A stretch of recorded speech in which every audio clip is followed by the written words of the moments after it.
How to fix login errors in hotels.com. First, if you're having any kinds of problem with the application or with the website, make sure that your device is connected to a secure network.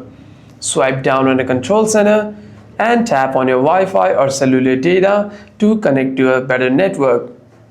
By doing so, you shouldn't be facing any problems regarding your internet connection while logging in. However, if there's any other kinds of problem while logging in, you can simply navigate yourself to the application, swipe up, and you want to scroll down until you see the hotels application. Here's the app we're looking for. Simply tap and hold on to it and click on app info. Click on storage and cache, and here at the bottom of your screen you can see two options called clear storage and clear cache.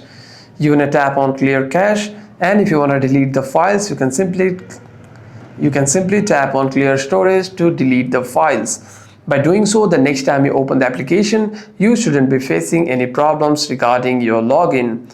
However, if there's any other kinds of problem with the application, you might want to restart your device once and open the app again. Hope this video was helpful, and if you have any further issues, make sure to leave a comment down below.